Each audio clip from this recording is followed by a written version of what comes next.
Howdy everybody, John Reardon here for the Video Game History Foundation. Later this month, Nintendo is adding the Virtual Boy to their NSO subscription service, and that's got me thinking a lot about the Virtual Boy. Or at least more so than one normally thinks about the Virtual Boy. And it just so happens that recently, the Video Game History Foundation was donated a large collection from Anthony Parisi that can give us a fresh look at the lead-up to the Virtual Boy's launch. Now, Anthony would take his video camera to events like E3 and the Consumer Electronics Show. So while we're still processing the entirety of Anthony's collection, we thought that this might be a great excuse to give you a little sneak peek of what's there. This footage comes from Winter CES of 1995. It was the first showing the Virtual Boy had had outside of an initial showing in Japan in November of the previous year. Nintendo's setup was sort of a dome-like structure. They would send attendees in with 3D glasses and project images of Virtual Boy software and demos onto the wall. They also had proper Virtual Boys where people could try out some of the upcoming software. Fair warning, this footage has a lot of flashing red lights, as you would imagine, so if that's a problem for you, you've been warned. With that, I'll stop talking for a bit, let you enjoy the footage, and then I will be back to provide some extra context on some of the things you'll see after it's done. Enjoy!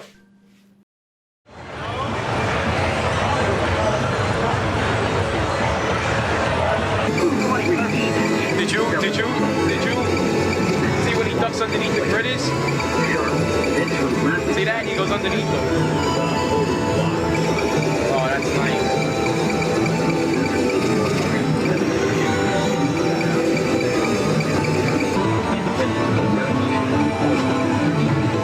Oh, wow.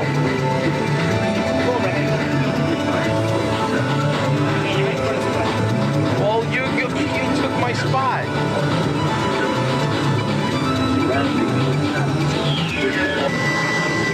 Simulated peek at the spectacular three-dimensional graphics available only on Virtual Boy. Nintendo's revolutionary portable 32-bit system. Wrist-based processing, 2 high-res display, an adjustable viewer, advanced LED system, 2 cross-key joysticks, ergonomic design, a surreal gameplay experience.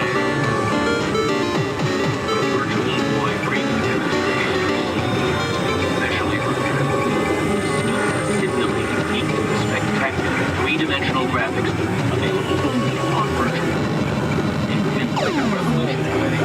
And this works. Oh yeah? Oh my god. John, you're not even firing through the lens. Fast forward. You had to think like this, John. Watch. Filling surrounding you with sound. Virtual. The future. I'll be out over here playing this stuff. Virtual Boy preview demonstration from CES. Specially prepared for you. Sneak a simulated peek at the spectacular three-dimensional graphics available.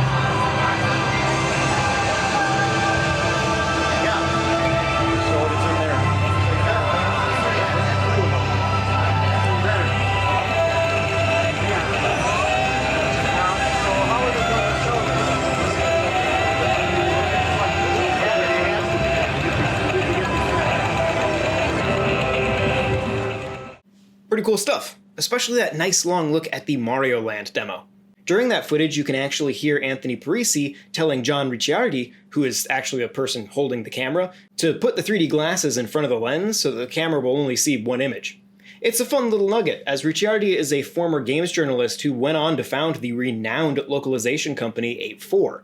We also get a look at Vertical Force, a game that, unlike most of what we see in this footage, did actually come out. We get to see a couple of tech demos, the underwater demo, though in this case the scene we're actually seeing is the beach scene, along with a very brief glimpse of the Starship demo, which is also often referred to as the Star Fox demo, though it's unclear if it actually has any legitimate ties to Star Fox or just sort of looks like it. Fun fact, Star Fox 2 on the Super Nintendo was also shown at this CES, so kind of a rough show for Star Fox as far as games actually coming out on time and all that. After that, we get what I think is a pretty cool look at the actual show floor space where people are trying out the Virtual Boy demos. Specifically, we can see some labeled as Teleroboxer, another game that did indeed actually come out. But that's all for that Virtual Boy footage, but definitely not all for the Anthony Parisi collection. If you want to stay caught up on when we post more of it, you can subscribe to this channel and of course follow us on various social media platforms. I'll also drop a link to our library entry for that collection, though it's still currently being processed. While you're waiting though, you can check out the rest of archive.gamehistory.org to explore the growing collection of publicly available research documents that you can use to research the history of video games or just peruse some old gaming magazines. It's a good time. Oh, and if you get a hankering to try some Virtual Boy games, let me know what you think. Red Alarm is a personal favorite of mine if you're looking for a suggestion on where to start. Once again, my name's John Reardon. Thank you very much for supporting the Video Game History Foundation, and we will see you next time.